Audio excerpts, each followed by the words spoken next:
I started this gangster shit. And this the mother thanks I get. Hello. I started this gangster shit. And this the mother thanks I get. Hey, if you're new here and enjoying the content, please take a minute to hit that subscribe button. Join us. Welcome to Comic Artist Pro Secrets. I am your host, Ethan Van Sciver, 26-year veteran of the comic book industry, world's most charming, elegant, eloquent, and yet humble man. Great big Star Wars fan. Now, I'm starting to take this personally here. Now, I did a video 4 or 5 days ago. How long ago was it? I can't even remember. I never leave this basement working on Cyberfrog. But I did a video recently where I kind of looked up the initial projections, box office opening week projections of Captain Marvel versus the more recent announcements from other sites that were actually saying that Captain Marvel's weekend box office was downgraded, projected downward. And it went from 160,000. And by the way, someone found an older projection that was 180, not thousand, $180 million, okay, that it was going to make on its box office opening weekend. And opening weekend is the important weekend. Usually that's when everybody goes out to see a movie. There's a severe drop-off almost always in the second week. So all of the initial money needs to come in on that opening weekend. All right, so 160 or $180 million projected all the way down to $80 million, as low as $80 million, according to the great Scott Mendelson, who is a troll. He is a troll for Forbes. Now, I did the video. Other people did videos following up on this. And I think it scared the hell out of a lot of NPCs and weirdos in the mainstream shill media. And now, of course, in answer to all of that, we've got comic book /Marvel, comicbook.com, and they hit us with this article right here. Captain Marvel opening weekend box office projections rise. How does this happen exactly? How do they rise? Did everybody I guess everybody went out and bought a whole lot of more advanced tickets or something like that? Or did people stand on their heads and see the numbers differently? I'm not really sure how they rise and fall this way, but it is interesting. Captain Marvel is one of the most anticipated films of 2019. No, it isn't. Star Wars probably is, but even that. By the way, somebody let me know that Star Wars used to be the number 2 most profitable property in terms of merchandising and everything of all time.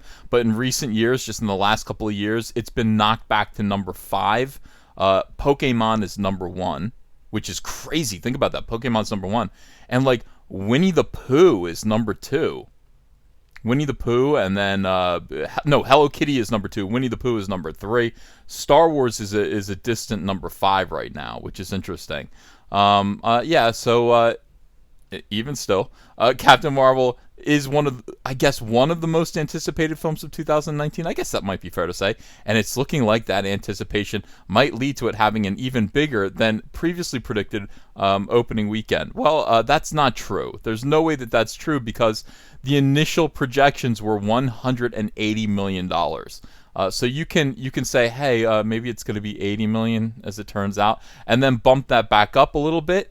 But you're still falling short of what people thought it was going to be, and it's no wonder. Look at this. In a new report from The Hollywood Reporter, those guys are SJWs. That is, I used to think The Hollywood Reporter was respectable. Not really.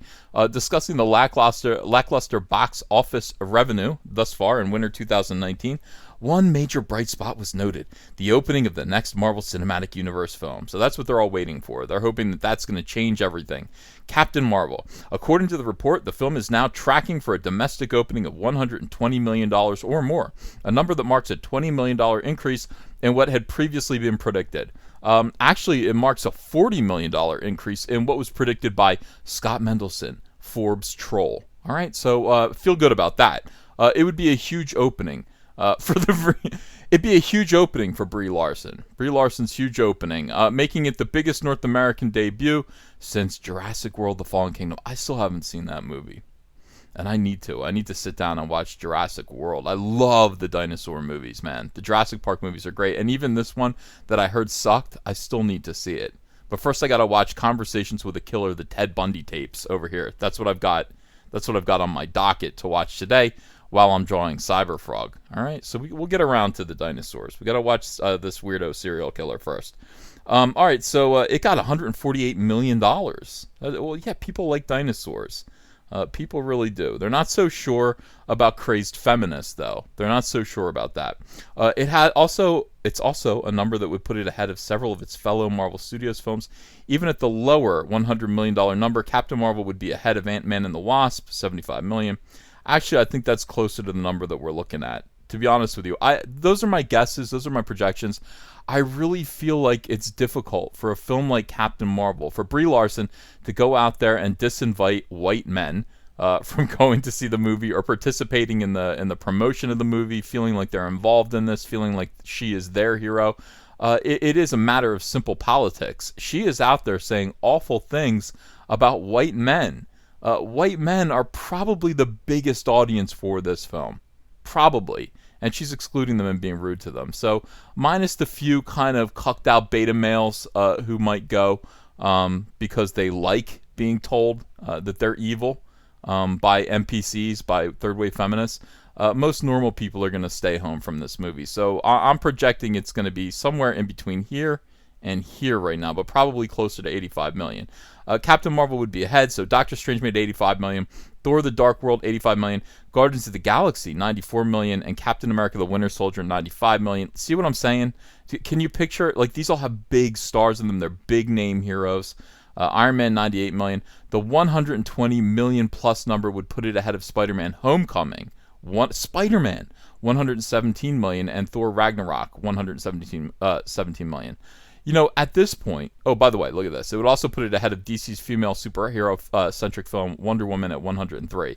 All of the feminist websites right now are bitching and moaning about how Wonder Woman and Captain Marvel are being forced to compete against each other. And they're saying, we got to stop that, ladies. We can't make this a Captain Marvel versus Wonder Woman thing. I don't know why not. Honestly, I don't see why not. I think it should be. Wonder Woman is a beloved character that was handled without spite, without bias or bigotry. She is obviously a feminist icon in the best sense of that phrase. She was a feminist before, there were any other female superheroes. And, it's no wonder that film went on to become such an important and powerful and fun and beloved superhero franchise entry. I think, Wonder Woman 2, Wonder Woman 1984, I think it's called, is going to do even better. All right, so I don't get this. I don't get the $120 million number for Captain Marvel. Nobody knows this character. Nobody's heard of this character. This movie looks boring. I don't understand why they think it's going to do so well. But I will say this, as somebody who is not a fan, as somebody who is hoping that rationality prevails and normal people punish the behavior of the actress of this movie for all of the nonsense that she has been involved with, I would say, let's just say it's going to make 180 million. Let's have more of these articles that project that it's going to make more money than Wonder Woman made, more money than Captain America, Thor, all of these Iron Man, all these movies. Let's just have more of these articles projecting that it's going to make more. It's going to be an interesting social experiment when reality hits. Of course, it's important to remember that this is just an estimate. People don't know what estimate means anymore, by the way. They don't know what estimated means. Captain Marvel sells a couple of weeks before it hits theaters. Plenty of time for Marvel Studios to get even more excitement for the film through marketing, something that can only help the film's odds at the box office. This is true.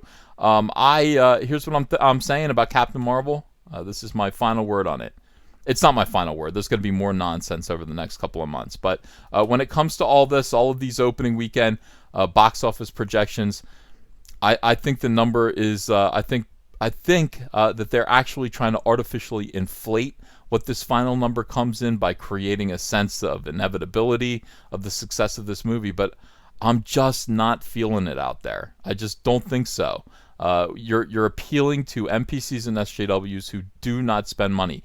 These people just want this movie to exist. They don't want to go see it. It's something that's proven time and time again in the comic book industry. These people just want these comics to exist, but they don't buy them. They just want them on the stands. They want to dominate the stands and have control of the retail outlets that promote and sell things to you. You're supposed to buy this. They're not supposed to buy it. They're just supposed to ensure that it exists. And that is the case here with Captain Marvel. This is going to be absolutely an amazing thing to watch happen, and we'll see. Today is a crazy day, by the way. I must have 5 videos to make today. They're all going to be kind of quickies like this, but there's so much craziness. I think it's associated with the full moon. My wife Andrea was just like, "Are you seeing what's going on?" I'm like, "Yeah, it's nuts." And all of this stuff, there's a little bit of good news, but most of it is just crazy people acting up and howling at the moon, and I'm going to have to cover all this stuff today. So get ready for a whole big influx of fascinating, weird behavior that I document in videos. I hope you enjoy it. Stick with me. Subscribe if you haven't subscribed to this channel yet. Double check and make sure that you're still subscribed. YouTube is unsubscribing people for some reason. It's annoying. And also, maybe if you're not getting notifications from my live streams, ring that bell, unring the bell, ring the bell again. Just try to reset it so that you're getting all notifications. And I will see you guys again soon with another video. Thanks a lot. Hey, I got a P.O. box. Want to send me some mail? Send it to Ethan Van Sciver, P.O. Box 607, Marlton, New Jersey, 08053. And I'll probably open it up on a live stream. Thanks very much, everyone.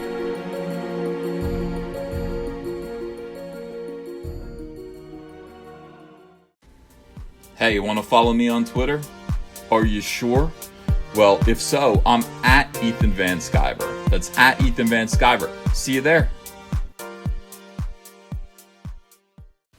Join the Fandom Menace and execute your own Order 66 with our incredible line of t-shirts, Soylo, a Soy Wars story, Tico, a Soy Wars story, and our brand new smoking hot Soy Wars Plan 9. Make a statement today. This is the only trilogy you'll ever need. The link is below in the description. If you enjoyed this video and want to become part of this community, subscribe to this channel by clicking the laughing man face logo right on your screen. Ring the bell for notifications as well. You'll never miss a live chat. And stay tuned, another video by Comic Artist Pro Secrets is coming right up.